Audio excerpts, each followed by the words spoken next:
Welcome to the Career Comrade. Rise with Comrade.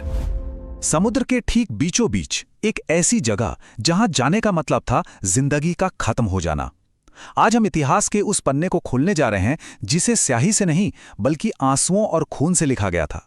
जी हां, हम बात कर रहे हैं काला पानी की। एक ऐसा नाम जो आज भी सुनकर रूह कांप जाती है।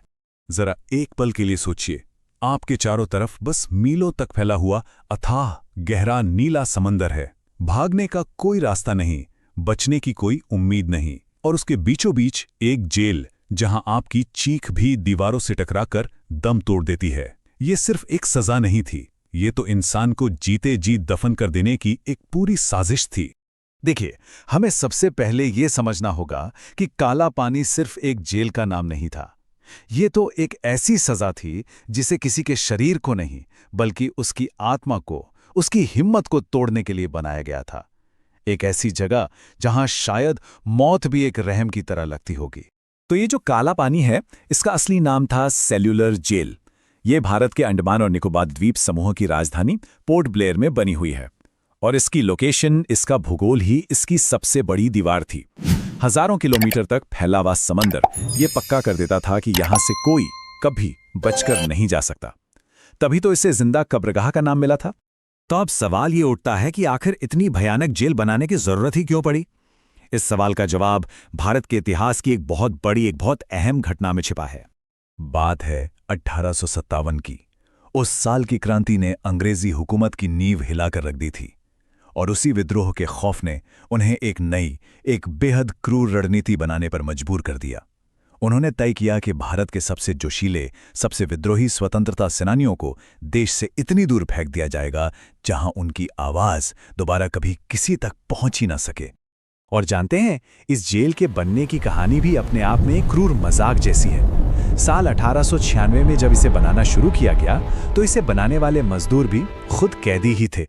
जरा सोच कर देखिए उन लोगों पर क्या बीती होगी जिन्हें अपनी ही कब्र खोदने के काम पर लगा दिया गया।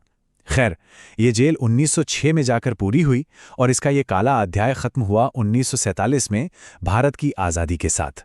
698 ये सिर्फ एक नंबर नहीं है, ये उन कोठरियों की गिनती है जिन्हें सिर्फ और सिर्फ एक मकसद से बनाया गया था, इंसान को अकेला कर देना। इस जेल का डिजाइन, इसका आर्किटेक्चर ही अपने आप में एक यातना थी। इसकी 7 शाखाएं कुछ इस तरह से बनाई गई थीं कि कोई भी कैदी किसी दूसरे कैदी की शक्ल तक नहीं देख सकता था। हर कोठरी का दरवाजा ठीक सामने वाली बिल्डिंग की पिछली दीवार की तरफ खुलता था, मतलब चारों तरफ सिर्फ दीवारें और अकेलापन। मकसद साफ था, कैदियों को मानसिक तौर पर तोड़ देना। यहां सजा जेल पहुंचने से काफी पहले ही शुरू हो जाती थी। कैदियों को भारी भरकम लोहे की जंजीरों और पट्टों में जकड़कर भेड़ बकरियों की तरह जहाजों में ठूस दिया जाता था। हफ्तों तक चलने वाले इस समुद्री सफर में खाने को मिलता था सड़ा गला खाना, और बीमारियां तो आम थीं। कई वीर तो काला पानी के किनारे पर कदम रखने से पहले ही समंदर के सफर में ही शहीद हो गए। लेकिन असली नरक तो जेल के दरवाजे के अंदर कदम रखने के बाद शुरू होता था। एक ऐसी जिंदगी जहां हर एक दिन अपने साथ एक नई सजा, एक नई तकलीफ लेकर आता था। जेल में घुसते ही सबसे पहली चीज जो एक कैदी से छीनी जाती थी वो थी उसकी पहचान। उसका नाम मिटा दिया जाता था, उसे बस एक नंबर, एक संख्या दे दी जाती थी। अब वो कोई इंसान नहीं, सिर्फ एक नंबर था। ये उनकी पहचान को जड़ से मिटा देने की एक सोची समझी प्रक्रिया थी। 30 पाउंड ये एक लक्ष्य था, एक ऐसा लक्ष्य जिसे पूरा करना किसी भी इंसान के बस की बात नहीं थी और जो उसकी हिम्मत को तोड़ सकता था। इसे कोल्हू की सजा कहते थे। इसमें कैदी को एक बैल की तरह एक भारी भरकम कोल्हू में जोत दिया जाता था, और फिर उसे दिन भर घूमकर नारियल या सरसों का तेल निकालना पड़ता था। अगर कोई शाम तक 30 पाउंड तेल निकालने का यह नामुमकिन लक्ष्य पूरा नहीं कर पाता तो उसे बेरहमी से कोड़ों से पीटा जाता और कई कई दिनों तक भूखा रखा जाता था। और यातनाओं का यह सिलसिला यही नहीं रुकता था। सरेआम कोड़ों से पिटाई होना, घंटों बल्कि कई बार तो दिनों तक हाथ पैर जंजीरों में बंधे रहना, सजा के तौर पर भूखा रखना और हाथों में हथकड़ी लगाकर घंटों तक दीवार से लटकाए रखना, ये सब वहां की रोजमर्रा की जिंदगी का हिस्सा था। लेकिन शायद सबसे खौफनाक सजा जिस्मानी नहीं, दिमागी थी।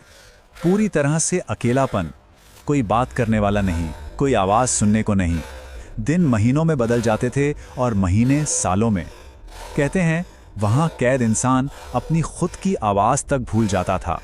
पर इतनी अकल्पनीय पीड़ा, इतने जुल्म के बावजूद क्या अंग्रेज अपने मकसद में कामयाब हो पाए? क्या वो भारत के स्वतंत्रता सेनानियों की उस आत्मा को तोड़ पाए जिसे तोड़ने के लिए सब किया गया था? चलिए अब देखते हैं कि उस निराशा से एक कैसी विरासत पैदा हुई। जवाब है बिल्कुल नहीं। उस नर्क के अंदर भी आज़ादी की वो लौ चलती रही।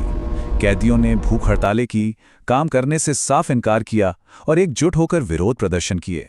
उन्होंने ये साबित कर दिया कि आप शरीर को तो कैद कर सकते हैं, लेकिन हौसले को नहीं।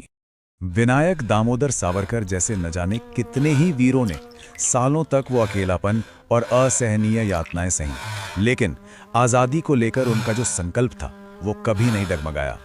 उनका बलिदान इस बात का सबूत है कि इंसान की इच्छा शक्ति किसी भी जुल्म से कहीं ज़्यादा बड़ी होती है। और जरा आज इस बदलाव को देखिए। जो जगह कभी अंग्रेजी हुकूमत के दमन और निराशा का प्रतीक थी, आज वो एक राष्ट्रीय स्मारक है। जो जगह कभी दर्द भरी चीखों से गूंजती थी, आज वो त्याग और आज़ादी की कहानी सुनाने वाला एक तीर्थ स्थान बन चुकी है। काला पानी सिर्फ एक जेल की कहानी नहीं है, ये उस अदम्य साहस की कहानी है जो हर यातना, हर जुल्म पर भारी पड़ा। ये हमें याद दिलाता है कि जिस आज़ादी में हम सांस लेते हैं उसकी कीमत क्या है, और ये इस बात का सबसे बड़ा सबूत है कि जहां इंसानों को जिंदा दफन करने की कोशिश की जाती थी, वहां हमारे वीर अपने दिलों में आज़ादी का सपना जिंदा रखते थे। The Career Comrade presents mathematics, reasoning, English, general awareness, general science and current affairs classes for UPSC, SSSC, banking, railway and any others government exam.